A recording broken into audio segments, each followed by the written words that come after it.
Hey there. It's me, Eden. If you are new to the channel, then please subscribe to my channel and visit my Patreon page for early access, link in the comment, thanks.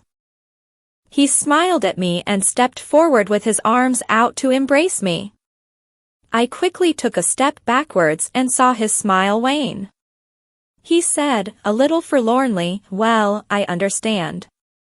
I guess that would have been a bit much to hope for." Mom's voice, coming from behind me, startled me out of my trance. She said sharply, "What do you want here, Bill?" Dad had been startled also, and he flinched. Apparently neither of us had heard Mom coming down the stairs. She walked over and stood next to me before setting her suitcases down. Dad said, "Hello, Susan. How are you?" "Fine. We're late. We have to catch a plane." "What do you want?" "I was just hoping for a little civility." "Okay. You've had a little. Have a good trip back to Dayton." "Goodbye, Susan." "What?" "I've traveled a long way to get here. Aren't you going to invite me in for a cup of coffee?" "I've told you that we're late. We don't have time for coffee. You should have called before you came. But it is so like you to just show up without taking other people's schedules into consideration." Consideration is a word that never made it into your dictionary. The last time that I came, you wouldn't let me in. The last time that you came, you had your 16-year-old girlfriend hanging onto your arm. Bambi was 18. Says you. And you weren't sober either. I had no intention of letting you into my house. I wasn't drunk. I just needed a little something to bolster my courage. You smelled like a distillery. Hardly the way to show up if you were really looking to see your children. And you haven't bothered to come again during the past 6 years. You haven't remembered them at their birthdays, at Christmas, or at any other time since they were toddlers. Why are you here now? I wanted to see my children. Where's Carrie, by the way? I'd like to see my boy while I'm here. I've told you that we are late. We don't have time for visiting today. And you haven't answered my question. Why are you here now? You've seen the articles in the newspapers, haven't you? And you want to see how you can benefit. Well, yes. I've seen the articles. I wanted to see if it was my daughter that they were referring to. The name Crystal threw me off until I figured that it was Carol's stage name. Looking at me, he said, "I'm really happy for your success, darling. I recognized you from your pictures as soon as you opened the door." Turning back towards Mom, he said, "I'm not looking for anything except to see my kids again." I started feeling very sad when I thought about them growing up without a father around. Well, you're years too late. They're grown now. And they've grown up without a father. Just then the cab pulled up in front of the house and sounded its horn. Mom said, "That's our cab. We have to go." Dad said, "I'd like to see Carrie before I go back to Dayton." "Where is he?" "I don't have time for this now. You'll have to wait until we get back. You can't see him unless I'm there. He's my son. I don't need your permission to see him." "Yes, you do. You waived your custodial rights years ago. And since you've never exercised your visitation rights, I'm sure that they can be considered forfeit also. Then I'll go to court and have them restored. I've been making child support payments for the past 13 years. I must have some rights. We'll talk about it when I get back. Carrie is 16. You didn't have time for him when he was growing up. If you start legal action now, you'll alienate him for sure. He's old enough that the courts will respect his feelings first about any visitation rights. And besides, you don't have to go to court since I'll allow him to visit with you, if he wishes it. But not today, and I don't have time to discuss it now. Goodbye. We picked up our suitcases, and Mom bulldozed Dad out the door. Once outside, Dad said, "Let me help you with your suitcases." He took each of the larger cases from Mom and me and carried them to the rear of the cab. The driver took them and placed them into the trunk. We had followed behind and handed the smaller cases to the driver for storage in the trunk as well. Dad said, "When will you be back? I want to call and make arrangements to see Carrie. We'll be back next weekend, but Crystal is still involved with her play here in town, so we'll be in and out a lot. I'll keep trying until I get through. Have a good trip. I guess that you're heading for California if the newspapers are correct. Good luck, Carol. I mean Crystal." I said, "Thank you." Dad moved towards me again, and again I moved away. He took the hint and stopped trying to get close. Mom and I climbed into the back seat of the cab when the driver held the door for us. Dad waved to us as the cab pulled away and headed for the airport, but neither of us returned his gesture. We also didn't say anything to each other during the ride. It was not something that could be discussed in front of a cab driver.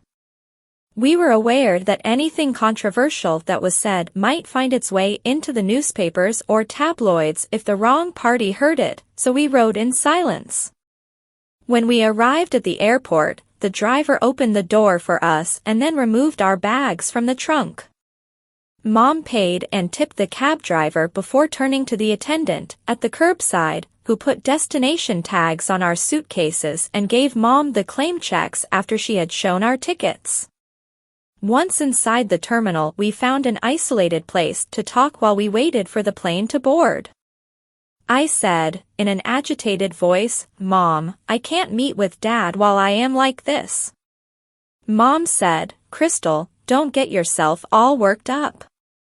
We have a week to come up with a plan for handling your father. Right now you have to prepare yourself for your role in the television series. That should be the only thing that you have on your mind. It's important that you do this job well. It will be your introduction to the television industry, and a lot of important people may see it. You'll want to impress them with your talent, just as you've impressed Mr. Daniels." "Okay, Mom." I took the script out of my handbag and started to work on the memorization of my lines in each scene.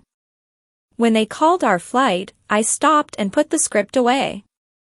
The short, bumpy commuter flight to Chicago was no place to work on the script, so I waited until we were on a 767 and had climbed to altitude before resuming. I worked for the entire flight, stopping only long enough to enjoy the meal that was served to us in first class. When we arrived in LA, I knew the script forward, backwards, and sideways.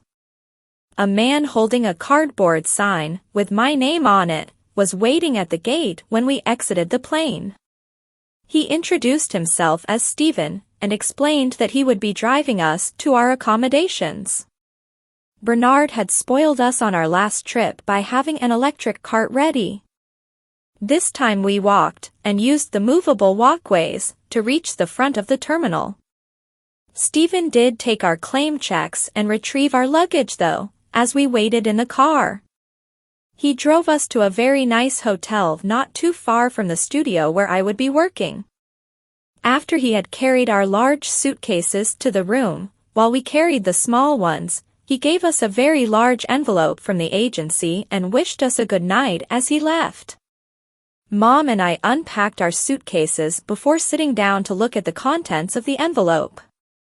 The thing that drew my eye immediately was the script. A note that was clipped to the front informing me that there had been major revisions since Friday and that I should discard the old script and study this new one right away. They apologized for the numerous changes at this late date and thanked me for my patience. I opened the script and read a few paragraphs. There appeared to be nothing left of the lines that I had memorized. There would be no going out tonight. I would have to stay in and work. I had been hoping that Mom and I might have another little sightseeing expedition like we had had during our last trip to the area. The other papers were some production notes and a schedule. We would be leaving here on Wednesday evening to travel down to San Diego where the outdoor scenes would be filmed. A car would pick me up at 6 a.m. tomorrow to bring me to the studio. Good thing that I was an early riser. I wasn't worried about being fully awake at that hour because, in terms of my internal clock, that was 8 a.m. back home. I decided to get some work done before we went to dinner, so I took the script and headed for my bedroom. Over the next hour I read through the entire script and memorized many of my lines while trying to form new mental images of the show. At 7 o'clock, Mom and I walked down to the hotel dining room. Over dinner I told Mom about the changes in the script. It appeared that the size of my part had increased significantly, and that very little remained of the original dialogue. After dinner we returned to the suite so that I could study some more. Mom watched TV while I worked in my room. At 10 o'clock I decided to call it a night. I was exhausted from traveling and studying and I felt like my brain was going to melt down. Besides, it was midnight back home and that was what my internal clock was programmed for. I went to Mom's room and found her dozing in the chair in front of the TV. The exhausting day had taken its toll on her also, so I turned off the set and woke her up so that she could go to bed. She got up groggily and helped me to loosen my corset, and she was preparing herself for bed as I returned to my room to do the same. I fell asleep almost instantly, which is surprising considering the enormity of the day ahead of me. I awoke to the soft buzzing sound coming from the clock radio next to the bed. I looked at the dial and saw that it was 5 a.m. I pulled back the single sheet that I was using for covers and swung my legs around, placing my feet on the floor. I was still not fully awake and I felt around with my toes until I found my slippers. I slipped my feet in and, upon realizing that they were each on the wrong foot, took them off again and switched them. I stretched as I stood up. I checked to see that Mom was awake before taking my bath. There was no time for leisurely soaking today, so I hurried through my preparations as I readied myself for the day. Because we only had an hour until the car came, we didn't order any breakfast. We assumed that there would be some place to grab something once we got to the studio. Mom must have wanted me to make a blonde bombshell impression on this first day, because she had me dress in an impossibly tight skirt and low-cut blouse. The 4-inch white pumps completed the look.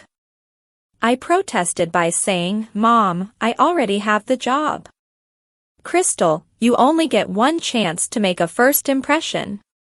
I know that you have the job, and I know that you will impress them with your acting talent. This will help them remember you until your talent makes its lasting impression." I resignedly said, "Okay, Mom." So when we left the hotel room I was the epitome of the stereotypical Hollywood starlet. I refused to act like a dumb blonde though. Regardless of how I would be required to act in front of the camera, I would maintain at least a shred of dignity when not in front of an audience. The car was waiting for us when we exited the hotel. The same driver who had picked us up at the airport would be driving us, and I saw his eyebrows raise when he saw me. I noticed him looking at me in the rear-view mirror several times, but I ignored him. I knew how I must look, but I felt sure that he would not proposition me while he was acting as our driver. We arrived at the studio parking lot within 10 minutes, and the driver showed us the way to the set. Bernard, from the agency, was waiting there for us.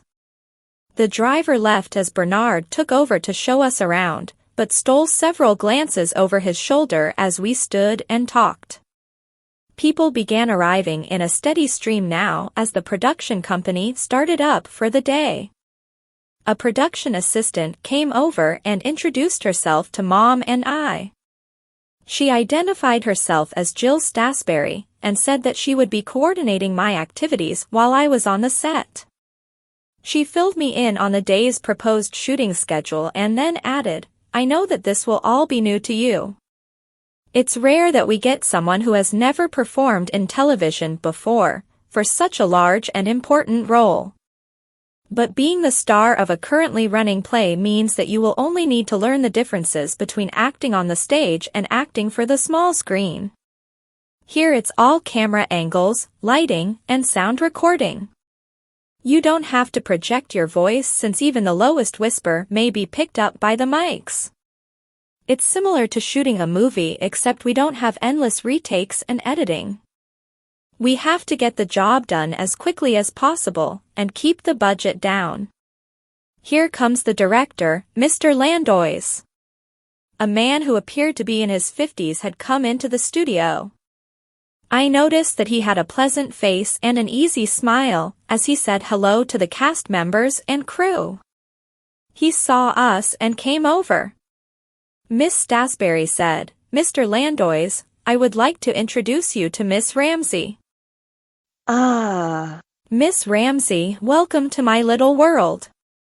I'm very pleased to meet you. I've been looking forward to this moment since I saw your wonderful performance in the video clip.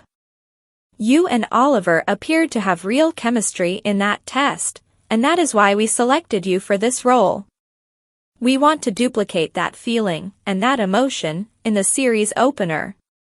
Whenever we need a sentimental moment, Oliver will remember his long-lost love and imagine that you are off walking in the clouds. He smiled as he went on to elaborate the image that would be formed in the minds of the viewers. I started to visualize the picture that he was seeing in his mind as he described it. Do you see what I wish to achieve? Yes. I believe that I do. Wonderful. And who is this delightful young lady? Your sister? He was referring to Mom. She extended her hand and introduced herself. Thank you for the compliment, Mr. Landois. I'm Susan Ramsey, Crystal's mother. Surely not. I must be getting old. You look hardly old enough to have a small child, and certainly not a grown daughter who is already an accomplished actress. Is Crystal your stepdaughter perhaps? No. She's my baby. We just never realized how wonderfully talented she was until she started performing in her play. I saw that Mom wasn't going to miss a golden opportunity to sing my praises when offered an opening. Mr. Landois said, "Well, we're going to give her an opportunity to show the world what she can do. And I think that she'll do wonderfully. Fruit will show you where your dressing room is, and the wardrobe and makeup people will be with you shortly. We'll start shooting in about 2 hours. It has been my pleasure to meet you both, and I will see you shortly." Mr. Landois then waved and strode away purposefully. I said aloud in a quizzical manner, "Fruit?" Miss Stansberry said, "That's me. Mr. Landois calls me that because my name reminds him of strawberries. It's not derogatory, and I don't mind. Mr. Landois has little nicknames for all of us so that he can remember us. I suppose it's better than with the directors who call everybody hey, you. Follow me and I'll show you to your dressing room." As she led us away to the dressing rooms, I wondered what my nickname would be. Would it be based on my name, my blonde bombshell appearance, or my role in the series? I guess time will tell. I might not even be around long enough to get one. The dressing room that was assigned to me had my name on the door. It was written in black magic marker on a piece of tan masking tape. It said Ramsey. I knew that next week some other name would adorn this door in a similar fashion. Inside I found very austere furnishings. There was only a makeup table with a mirror and several chairs. So much for the lavish image of Hollywood. We had hardly been inside the room for a minute before there was a knock at the door. In response to my "come in," 2 wardrobe people entered and hung several hangers, containing clothes, in the previously empty closet. They introduced themselves as Liz and Tony. Both women appeared to be in their 50s and reminded me a great deal of Barbara, which caused me to wonder if they played cards when not required to be making wardrobe adjustments. They had me stand up and then began measuring me from top to bottom. Liz sighed and said, "Good." The measurements that came from the agency were accurate. That will make life easier today. Everything was prepared based on those numbers. Take your clothes off, dear. With Mom's help I stripped down to bra, corset, panty girdle, and hose. My time spent changing clothes for the play had diminished my normal hesitancy about undressing in front of strangers. Tony, looking at the padded panty girdle, commented, giving nature a little help. Well, we'll keep your secret there, but the corset will have to go after this morning's shooting. It would be too noticeable under the clothes that you have to wear. You're supposed to be a California girl. But that will change my measurements. We're prepared for that. We had your measurements with and without. We didn't know about the padding though. We'll have to adjust the swimsuit. But you won't need that until Thursday. Swimsuit? Yes. For the location shots where you go paragliding off into the wild blue yonder with the seagulls. I looked over at Mom, and she just nodded very slightly at me. For the next hour I tried on a number of different outfits that I would wear over the 3 days of shooting. Everything except the swimsuit. Liz said that they would adjust that without my having to try it on, and then make any final adjustments on Thursday morning. I was relieved that they didn't want to do it now. Tony had taken the dress that I would need first and made some minor modifications while I had continued to work with Liz. Liz had marked the alterations on each garment where changes were necessary. When Tony returned with the dress that I would wear first, a wedding dress, I put it on and then I was rushed off to makeup. A makeup person worked on my face while a hairstylist tried to style my hair and a manicurist labored on my hands because my nail color was all wrong for the outfits that I would wear. As I sat in the special barbershop chair, Jill came in to bring me up to speed on the storyline and shooting. I learned that much of the first show had been shot. Almost everything, in fact, except my scenes and some of the outdoors shots. It was during the early editing that they decided to make major modifications to my role, and that was where the revised script had come from. I would not be meeting most of the regular cast because they were not needed on the set today. The story would open from the honeymoon vacation of Oliver and his wife. 5 days after their wedding, they go parasailing in Mexico. A freak accident tangles her lines at the same time that an unusually strong wind carries her out to sea. She is last seen rising ever higher, and is carried westward over the Pacific Ocean as Oliver looks on helplessly. The opening shot would be Oliver and I entering the honeymoon suite at the resort. There would be 4 days of wining and dining and bedroom sports activities before we go parasailing.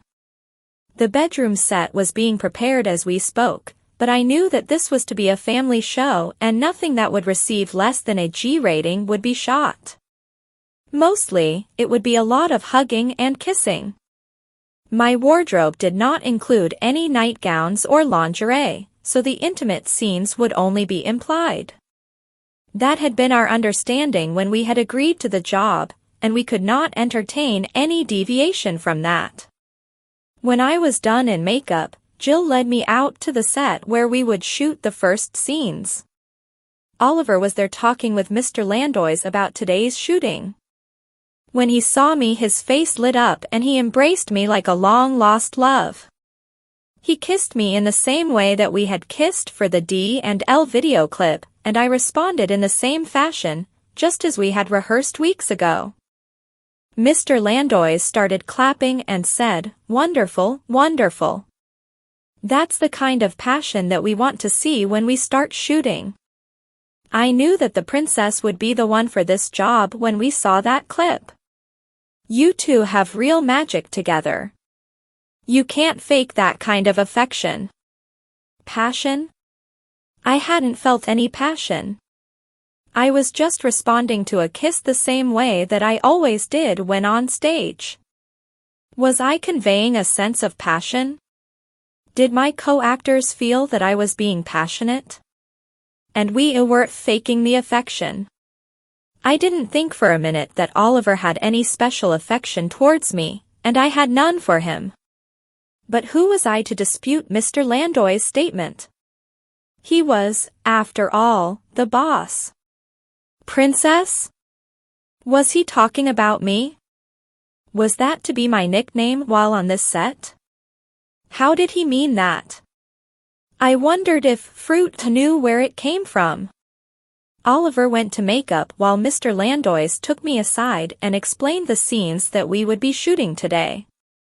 He explained his perspective of the situation and the message that he wanted to convey. Since time was limited, we wouldn't have as much time to rehearse as he would have liked, but we should be able to complete the shooting if I knew my lines.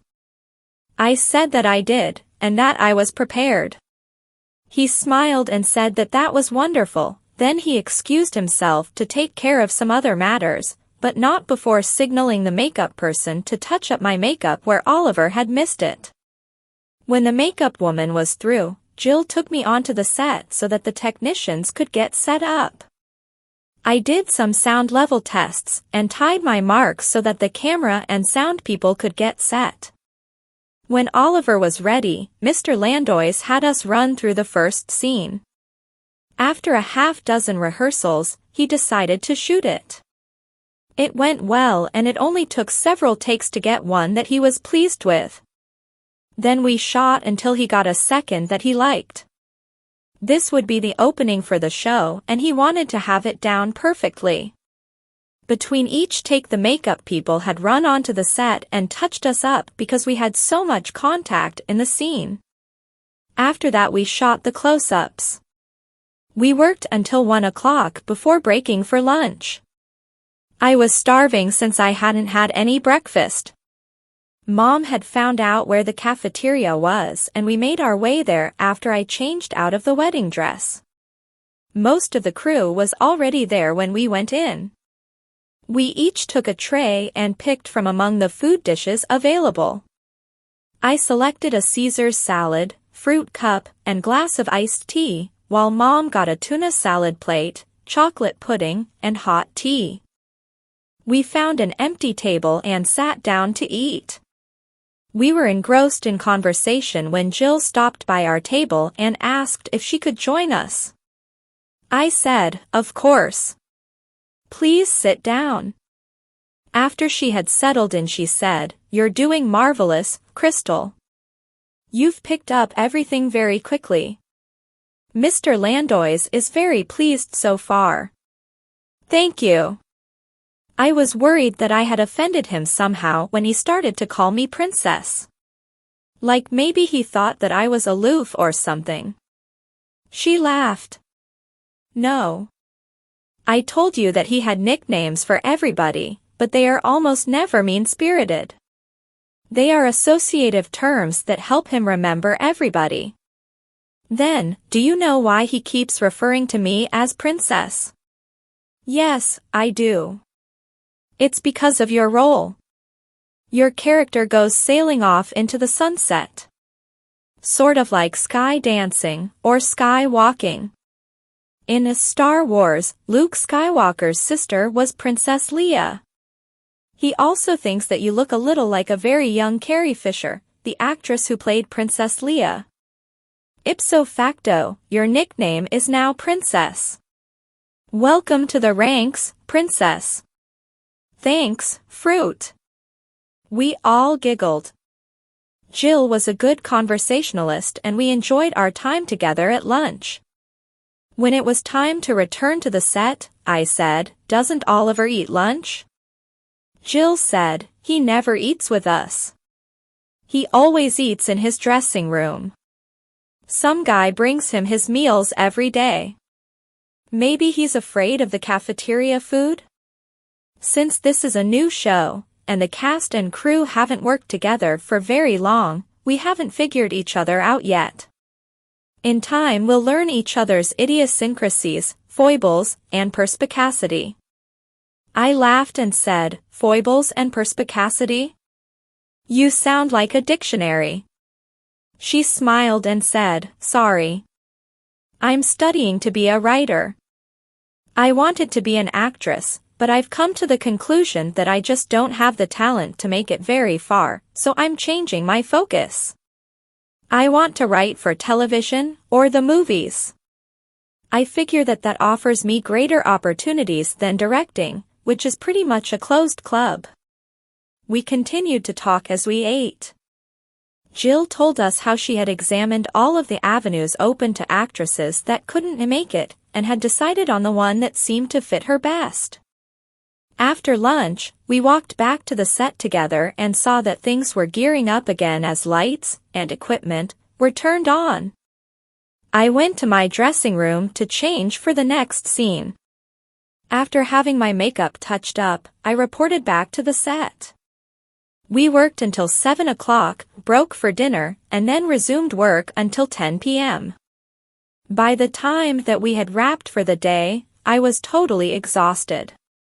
I couldn't wait to get into bed by the time that we had gotten back to the hotel. Tomorrow, we would pack our bags and bring them with us to the set. When the day's shooting was complete, we would travel to San Diego for the final day's shooting, which included all of the outdoor scenes. Before getting into bed, Mom gave me a brown paper bag, which she said had been given to her by Barbara. I opened it and took out something that was sealed in a plastic wrapper. Mom said, "Barbara said that it's called a FGAF, and that she had told you that she would get you one when you first became Crystal. She had ordered it and then forgot to give it to you when it came in. You use it under swimsuits and revealing clothing to hold your secret in, so it will do what the panty girdle does, without the padding. You'll need it when you wear the swimsuit on Thursday." "Okay. Thanks, Mom."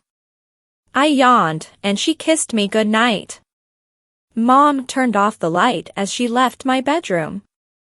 I was exhausted, but satisfied that I had made it through the day without anyone suspecting my secret. At least I thought that no one suspected. I turned onto my side and fell asleep in minutes. The following morning was as busy as we had expected it to be. We had to rush to get ready to leave for the set, and we also had to pack for the trip. We would not be returning to LA, preferring instead to fly back to Chicago directly from San Diego. I didn't spend a lot of time putting makeup on this morning since I knew that it would all have to be done over again anyway, at the studio. I was still feeling a little tired, and would never have woken up on time without the clock radio, but we were ready when the car arrived to pick us up. After we arrived at the studio, Mom went to the cafeteria and brought back a couple of teas and prune danishes. Not exactly the most wholesome of breakfasts, but it would help us get through until lunch. I felt a lot more comfortable in the presence of the crew today. After our full day together yesterday, I knew what to expect, and what was expected of me. We worked until almost 1 o'clock again today before breaking for lunch. Mom, Jill, and I walked to the cafeteria together. Oliver must have taken his meal in his dressing room again because we never saw him until we had returned to the set. This day's shooting was a series of quick costume changes and shots in the fake dining room and hallways of the mythical hotel. I was required to spend most of my time hanging on to Oliver like a young girl totally in love. Dialogue consisted mainly of amusing, romantic witticisms. We must have kissed in every room of the hotel, plus in all of the elevators. I wondered if the TV viewers were going to be glad when I floated away. Sometimes, enough is enough. There were some brief dialogue periods also. On camera we talked about life, our characters' personal interests, and our future together. We wrapped up the shooting around 5 o'clock, and Mr. Landois announced that those of us who would be traveling south should be back from dinner by 6 o'clock. A little after 6, we left the studio and boarded the bus that would take us on the 3-hour trip to San Diego. I enjoyed watching out of the window, but I wished that we could have traveled along the coast rather than on the interstate. Jill said that the trip would take twice as long if we drove along the coast. Around 9 o'clock we traveled over a bridge to an island called Coronado, and within 5 minutes we had pulled up next to a large hotel that someone had called the Dell. I learned that a lot of movies and TV shows had used this building as a backdrop. Jill said that tomorrow, in the light, I would recognize its distinctive look, and that I had surely seen it dozens of times, even though I may not have realized what it really was. We filed off of the bus, and walked inside where we were handed our room keys after giving our names to the desk clerk. Mom and I had been assigned adjoining rooms, with a connecting door, and we were told that our bags would be brought to our room shortly. I felt a little restless after the long ride and talked Mom into taking a walk with me, so we went out the rear of the hotel and strolled around the decks that overlooked the ocean. The roar of the surf was exhilarating, and it was not something that a Midwesterner is accustomed to. Plexiglass panels protected us from the ocean spray as we peered out into the darkness. I couldn't wait until tomorrow when the ocean would be visible. For tonight, all I could see was the light reflecting in the foam as the waves broke on the shore, and a few lights off in the distance which might be ships traveling along the coast. On the way back to the hotel we took an alternate route which led us through the basement where the shops were located. Although the shops were closed, we spent a great deal of time in the hallways because there were historical photos mounted on all of the walls. I saw pictures dating back to the 1800s when the island was mostly empty. I also saw a lot of references to the Strand. I guess that was what the island was called years ago. And I guess that it isn't technically an island. There appeared to be a land bridge at the southernmost end that connected with San Diego. Coronado actually forms a harbor, which is filled with U.S. Navy vessels. As it grew late, Mom steered me towards the elevator. She said that there may be more time for exploring tomorrow, but tonight I needed my rest. I went reluctantly. Our bags had been placed in our rooms while we had been out, so we unpacked them and prepared ourselves for bed. We unlocked the door, and then left the doorway, which joined our rooms, open all night. I fell asleep to the sounds of the ocean as it crashed upon the shore less than 100 feet from where I slept. Since we were looking west, the sun was not visible over the ocean as dawn filtered into our rooms. Having awakened early, I stood at the window and stared out at the ocean as the light slowly illuminated the vastness of the Pacific. Mom didn't wake up until she received her wake-up call from the hotel switchboard. I hurried to my own phone when it rang and I thanked the operator for the call. When Mom had helped me to remove the corset, I walked into the bathroom, filled the tub with warm water and settled into the frothy coating that rose up from the bubble bath-infused water. After washing, I ran a razor over my legs to make sure that they were silky smooth, and then checked the rest of my body.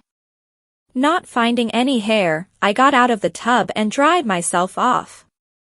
I powdered my body, and I put on the new gaff that Mom had given me on Tuesday night. I dressed normally after that, but I was ready for when I had to strip and put on the bathing suit. Mom and I went down to breakfast when we had dressed.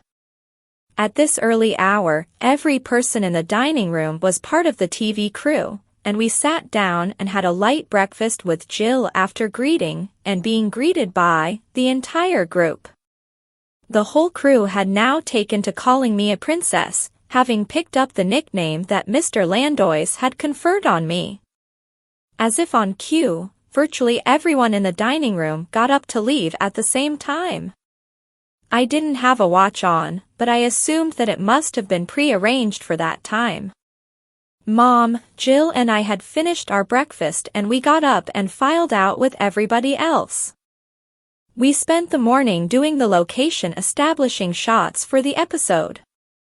After lunch, we got onto the bus and drove a little north so that we could do the shots that required cliffs overlooking the ocean. The gaff did its job and I was able to wear the swimsuit with full confidence that my secret was safe. My only concern came when a technician was trying to help me into a paragliding harness. He touched my crotch with the back of his hand as he adjusted the straps, but he didn't appear to notice anything. I spent a lot of time in that paragliding harness, being suspended from a crane in such a way so it would appear that I was really paragliding. This was only for the close-ups. A stunt person would actually do the paragliding for the cameras.